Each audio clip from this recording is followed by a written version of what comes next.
You know, I always say to my husband that I think I love preserving so much because look at how beautiful the fruit is. It looks like little jewels. Oh, he's getting excited now. Whoa! The cranberry sauce looks absolutely beautiful, I have to say. I love it.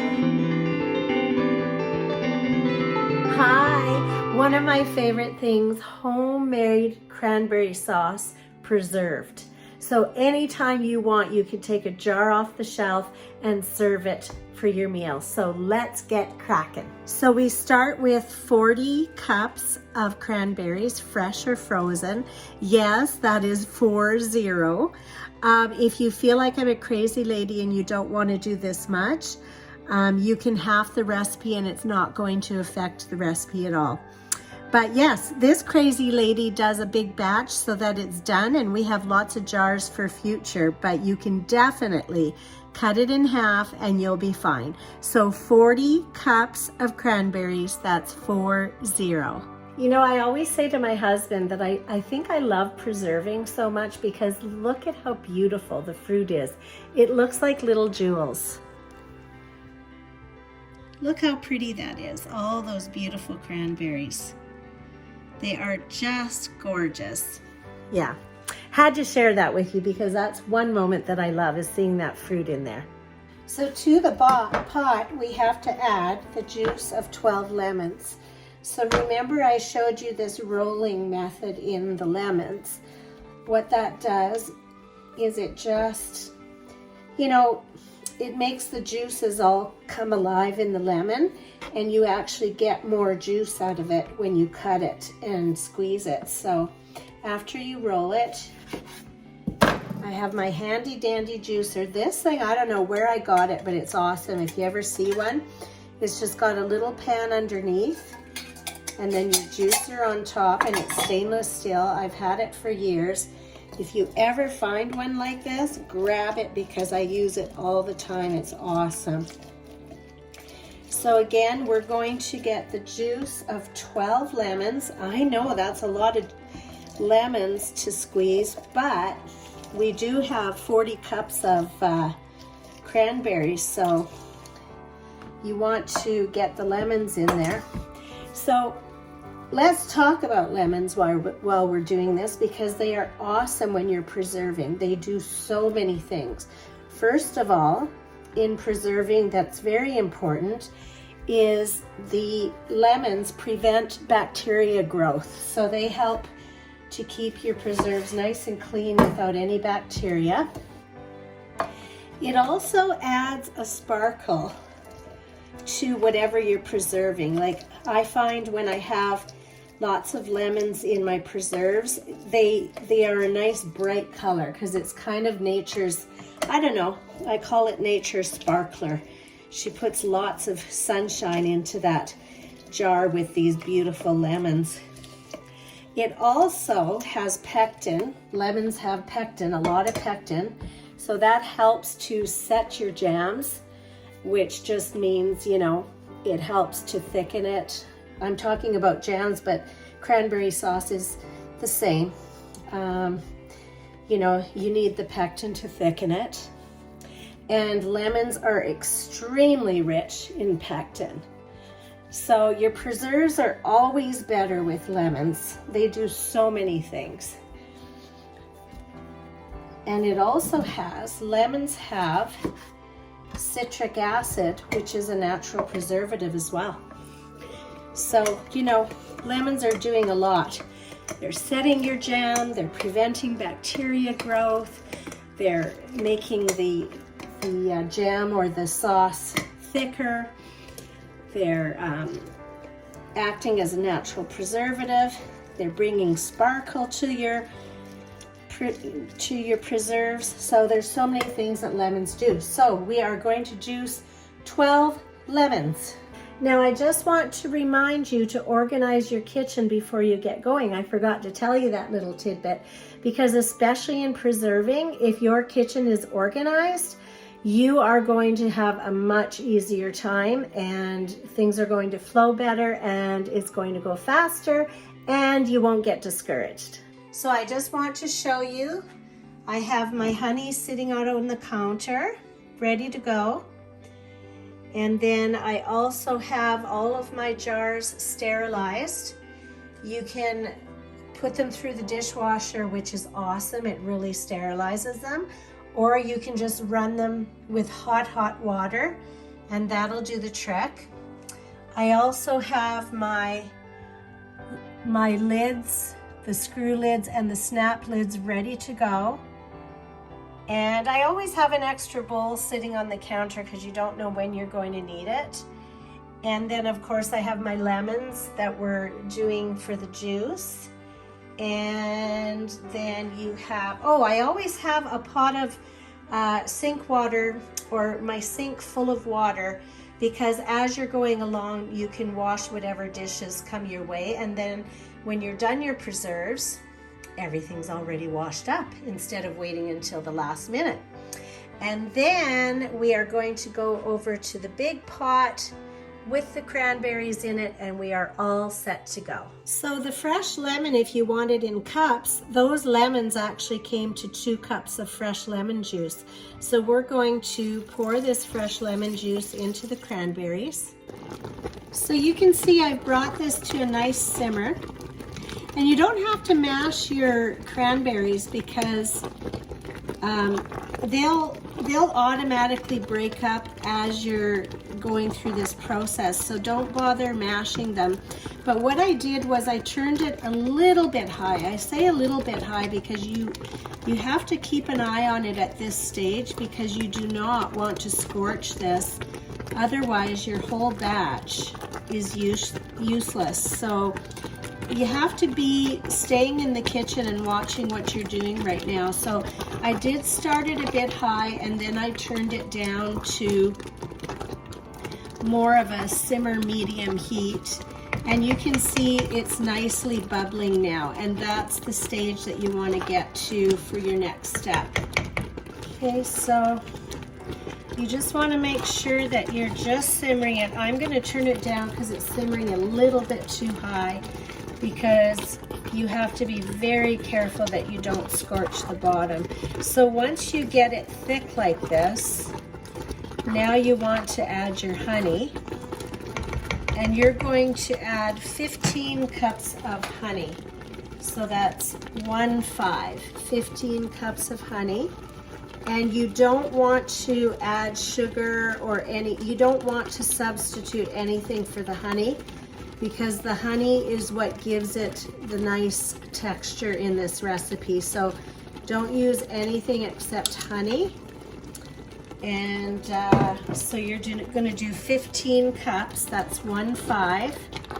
You're going to stir that in. So I'm going to add 15 cups in here, but I'm just going to stir it as I go along. So while I'm waiting for that cranberry sauce to simmer, I'm going to get my pot.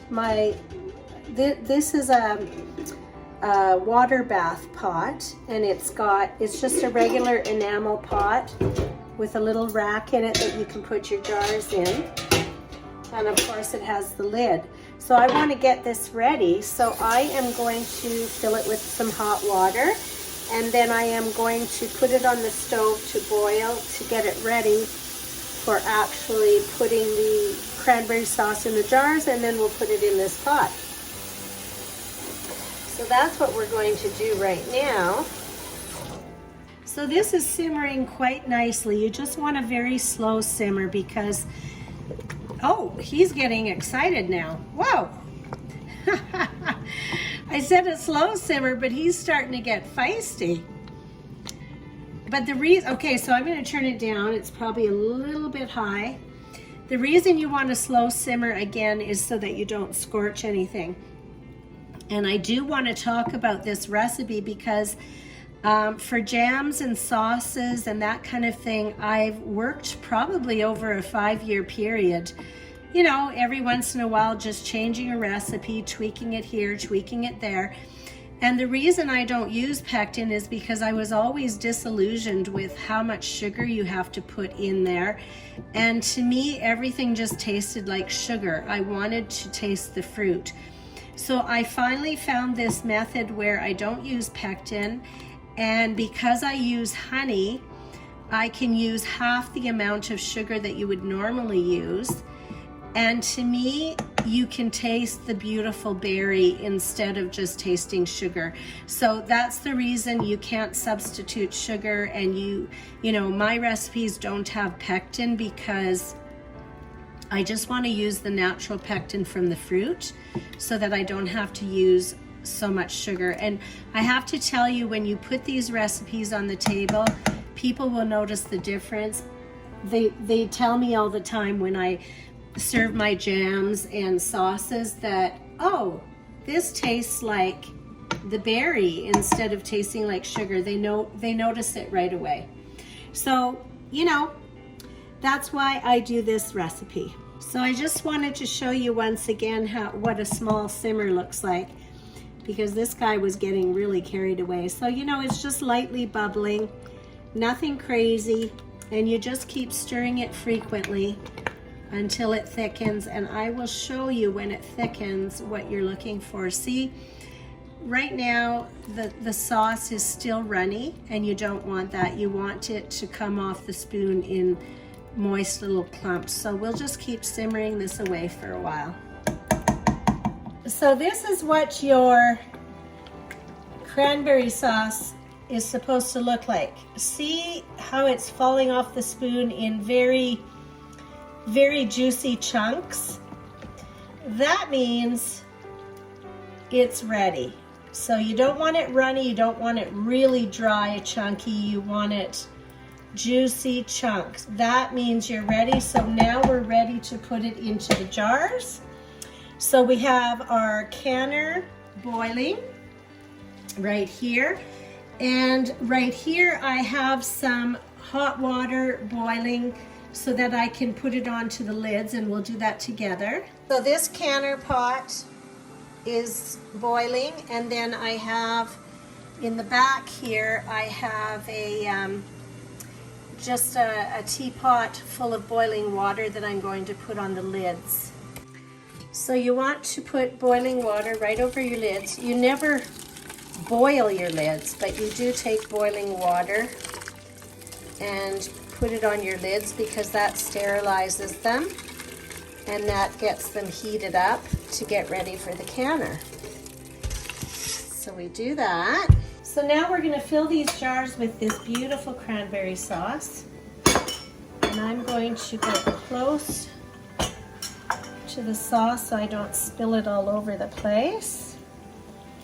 And we're just going to take that beautiful sauce and put it into our jars.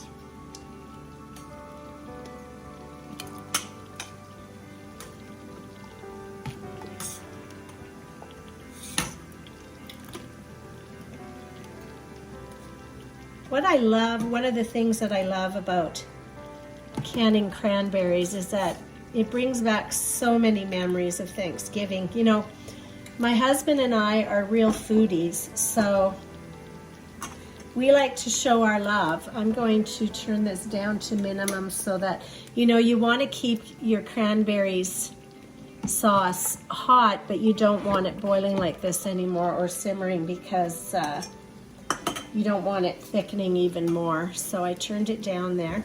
But, you know, this always gives me memories of Thanksgiving that we've had past, and, you know, people that aren't here anymore, like my brother Larry.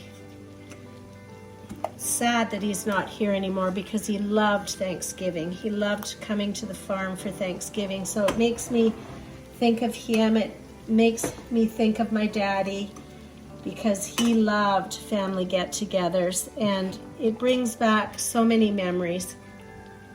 One great memory of Thanksgiving, my sister lives, you know, about 6-7 hours away from us, so she's not always here, but she makes an effort to come home for holidays. And one Thanksgiving she came home, and it was at the farm, and it was a beautiful mild day, and I knew she was coming, but then I hear this, you know, happy screaming. And she was coming down the driveway of the farm, and our niece had her horses over.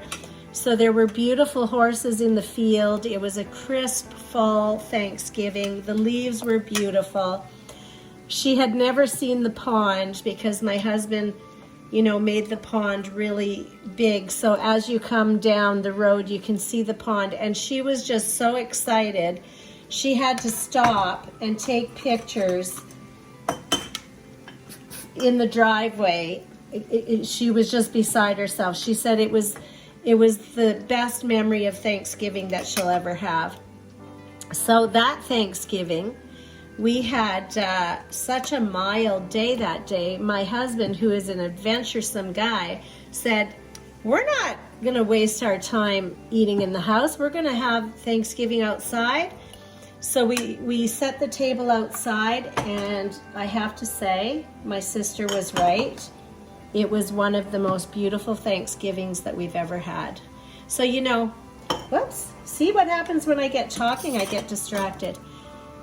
Memories come linked with food because that's, you know, that's how we show our love to everybody. So I encourage younger people to, you know, envelop your foodie side, and even if you're scared to try new recipes, just do it. If you fail, try it again. No big deal. So we have filled these 7 jars because that's what fits in our canner. And then we're going to put them in the canner to boil. But we may as well just, since I've been talking up a storm here, we may as well fill this one. Yeah, so, you know, so many memories come attached to food. And I encourage young people to develop that side, because don't be afraid of it, you know? You can do it. Don't think that it's some kind of a mystery. You can do it. So we're going to put these are your snap lids. That's what's going to seal because it has this seal around here. We're going to put this on the jars, and then we're going to take these lids and just screw them down. They don't have to be tight, just snug. And these are going to get ready for the canner. I just want to show you, though, how beautiful. Look at how beautiful these look. I don't know if you can see the light. I'm going to take this and just show you how gorgeous these are. The color is beautiful.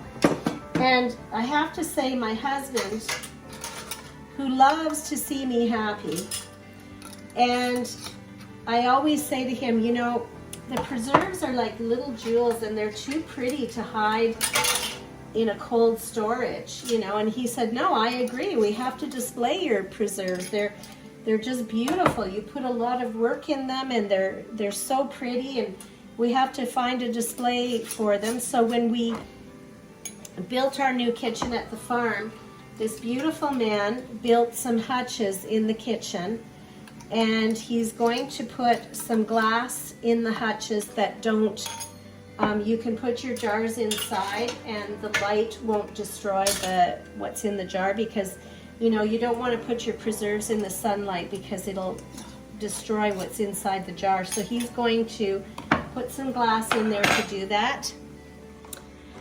And I just think that's a wonderful idea, and he's wonderful. So yeah, okay. So yeah, when he said, do you want me to do this for you? I said, hello. Yeah, that sounds like a great idea. So now we're going to put these jars into the canner. So what I do is I take this little wrap that's in there, just makes it easier. I take it out, and then I'm just going to set the jars in here. You know, less chance of me getting burned, because, you know, I'm a little bit of a crazy woman. So I'm just going to set these jars in this little canner ring.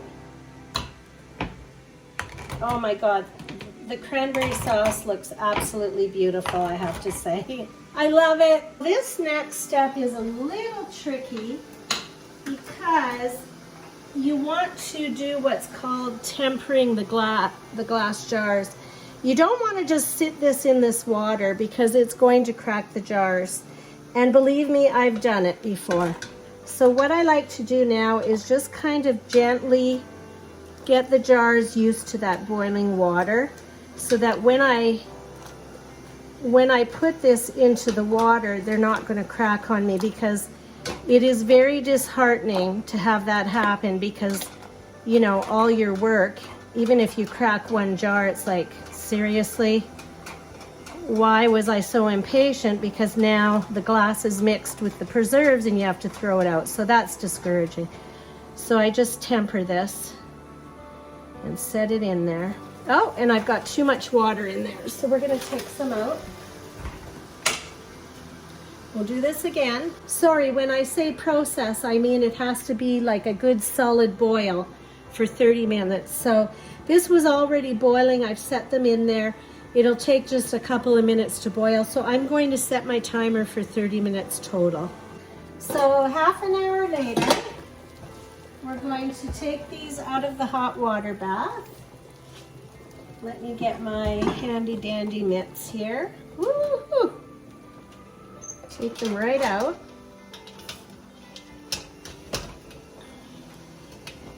Okay. And then we're going to take them over to the cupboard and take them out of the little thingy here. So we're just going to take them out of this frame and put them on the towel, and these are all done. This is it. You have preserved cranberry sauce for whenever you want it. And you can open a jar and put it on the table for whenever you need it. So it's awesome. So one of my favorite things is definitely homemade preserves, and homemade cranberry sauce is beautiful on your table. It'll kick your meal up 100 notches, right? Awesome. You have a great day. Wait, don't go yet. I forgot to tell you something that's very important. This recipe makes, 17 jars. 17 jars. So this recipe makes 17 jars of beautiful cranberry sauce, very little sweetener for you to put on your table. Okay, one more thing I'm supposed to tell you that I keep forgetting. I'm supposed to ask you to subscribe to my YouTube channel. Please subscribe to my YouTube channel and turn your notifications on so that you can get the new videos that come out, because seriously, people, think about this. If Thanksgiving is coming and you're looking for a cranberry sauce recipe and you have your notifications on, I come up, boink, you have the recipe, just like that, right? Subscribe, turn your notifications on, and you have a great day.